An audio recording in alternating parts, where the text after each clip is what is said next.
ಎಲ್ಲರಿಗೂ ನಮಸ್ಕಾರ, welcome to my channel. ಇವತ್ತಿನ ವಿಡಿಯೋದಲ್ಲಿ ಅಜಯ್ ಸಿನಿಮಾದ ನಟಿಯ ಬಗ್ಗೆ ಕೆಲವೊಂದಿಷ್ಟು ಮಾಹಿತಿನ ತಿಳ್ಕೊಳ್ಳೋಣ. ಅಜಯ್ ಸಿನಿಮಾದ ನಟಿ ಸಿನಿಮಾನೂ ಇಲ್ಲ, ಇನ್ಸ್ಟಾಗ್ರಾಮ್ನಲ್ಲೂ ಇಲ್ಲ.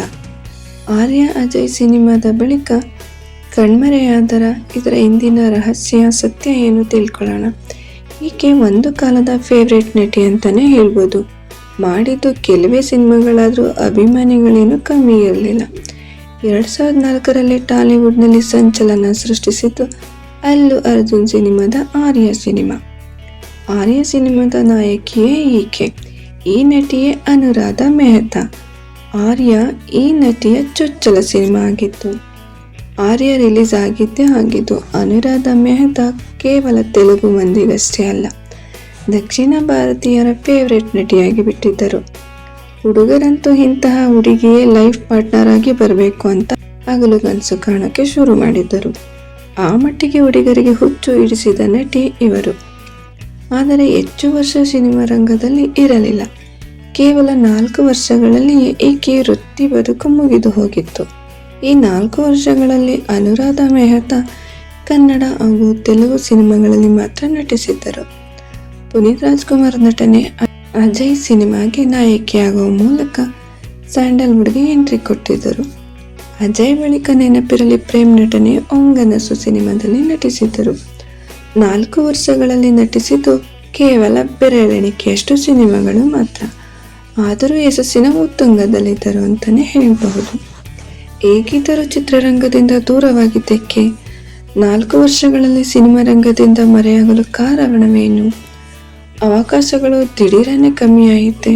ಅನುರಾಧ ಮೆಹ್ತಾ ಅಥವಾ ಹನು ಮೆಹ್ತಾ ಕನ್ನಡದವರು. ಈಕೆಯನ್ನು ಬಾಂಬೆ ಹೀರೋಯಿನ್ ಅಂತಲೇ ಕರೆಯುತ್ತಿದ್ದರು. ಏಕೆಂದರೆ ಮುಂಬೈನಿಂದ ಬಂದಿದ್ದು ಇವರು, ಆದ್ದರಿಂದ ಹೀಗೆ ಕರೆಯುತ್ತಿದ್ದರು. ಈ ನಟಿ ಕನ್ನಡಕ್ಕೆ ಎಂಟ್ರಿ ಕೊಟ್ಟಾಗ ಅದಾಗಲೇ ತೆಲುಗಿನಲ್ಲಿ ಆರ್ಯ, నువ్వంటే నాకిష్టం ಎನ್ನುವ 2 ಸಿನಿಮಾಗಳಲ್ಲಿ ನಟಿಸಿದ್ದರು. ಇವರನ್ನು ಕನ್ನಡಕ್ಕೆ ಕರೆದುಕೊಂಡು ಬಂದಿದ್ದು ರಾಕ್ಲೈನ್ ವೆಂಕಟೇಶ್ ರವರು. ರಾಕ್ಲೈನ್ ವೆಂಕಟೇಶ್ ರವರು ನಿರ್ಮಿಸುತ್ತಿದ್ದ ಈ ಸಿನಿಮಾದಲ್ಲಿ ಪುನೀತ್ ರಾಜ್ಕುಮಾರ್, ಪ್ರಕಾಶ್ ರಾಜ್ ನಟಿಸುತ್ತಿದ್ದರು. ಹೀರೋಯಿನ್ಗೆ ಹುಡುಕಾಡುತ್ತಿದ್ದಾಗ ಆರ್ಯ ಸಿನಿಮಾ ಮೂಲಕ ಸಂಚಲನ ಸೃಷ್ಟಿಸಿದ ಅನು ಮೆಹ್ತಾ ಇವರ ಕಣ್ಣಿಗೆ ಬಿದ್ದಿದ್ದರು. ಹೀಗೆ ಕನ್ನಡ ಚಿತ್ರರಂಗಕ್ಕೆ ಎಂಟ್ರಿ ಕೊಟ್ಟರು. ಅಜಯ್ ಸಿನಿಮಾಗೆ ನಾಯಕಿಯಾಗಿ ಅನೌನ್ಸ್ ಮಾಡಿದ್ದೇನೋ ಆಗಿತ್ತು. ಆದರೆ ಮೊದಲ ದಿನದಿಂದಲೇ ತಲೆನೋವಾಗಿ ಬಿಟ್ಟಿದ್ದರು ಅನು ಅವರು.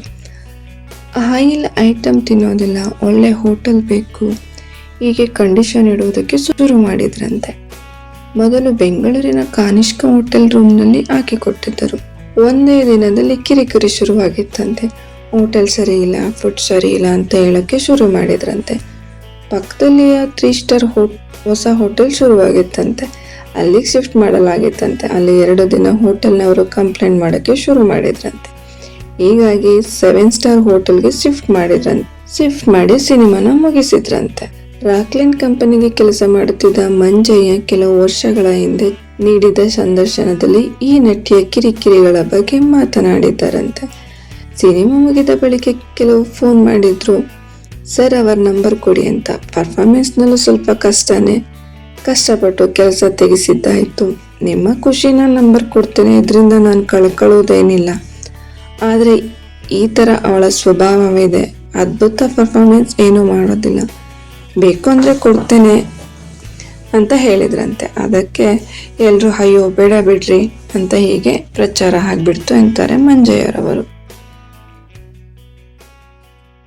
ಹನು ಮೆಹ್ತಾ ಬಗ್ಗೆ ಕನ್ನಡ ಚಿತ್ರರಂಗದಲ್ಲಿ ಒಳ್ಳೆಯ ಅಭಿಪ್ರಾಯಗಳು ವ್ಯಕ್ತವಾಗಿರಲಿಲ್ಲ. ಹೀಗಾಗಿ ನಿರ್ಮಾಪಕರು ಹನು ಮೆಹ್ತಾ ಅವರನ್ನು ಸಿನಿಮಾಗೆ ಹಾಕಿಕೊಳ್ಳೋದಕ್ಕೆ ಹಿಂದೇಟು ಹಾಕಿದ್ದಾರಂತೆ. ಮತ್ತೊಂದು ಕಡೆ ಅನಾರೋಗ್ಯ ಸಮಸ್ಯೆ ಕೂಡ ಎದುರಾಗಿತ್ತಂತೆ. ಕೌಟುಂಬಿಕ ಸಮಸ್ಯೆಗಳಿಂದ ಚಿತ್ರರಂಗದಿಂದ ದೂರ ಸರಿದರು ಅನ್ನೋ ಸುದ್ದಿ ಹರಿದಾಡುತ್ತಿತ್ತು. ಇನ್ನೊಂದು ಮೂಲಗಳು ಕುಟುಂಬದೊಂದಿಗೆ ವಿದೇಶದಲ್ಲಿ ಸೆಟ್ಲ್ ಆಗಿದ್ದಾರೆ ಅಂತ ಎನ್ನಲಾಗ್ತಿದೆ. ಎಲ್ಲದಕ್ಕಿಂತ ವಿಶೇಷ ಅಂದ್ರೆ ಇನ್ಸ್ಟಾಗ್ರಾಮ್ ಸೇರಿದಂತೆ ಸೋಷಿಯಲ್ ಮೀಡಿಯಾದಲ್ಲೂ ಎಲ್ಲೂ ಆಕ್ಟಿವ್ ಆಗಿಲ್ಲ ಈ ನಟಿ. ಇದಾಗಿತ್ತು ಈ ವಿಡಿಯೋ. ನಿಮಗೆ ಈ ವಿಡಿಯೋ ಇಷ್ಟ ಆಗಿದ್ರೆ ನನ್ನ ಚಾನಲ್ನ ಲೈಕ್ ಮಾಡಿ, ಸಪೋರ್ಟ್ ಮಾಡಿ. ಧನ್ಯವಾದಗಳು.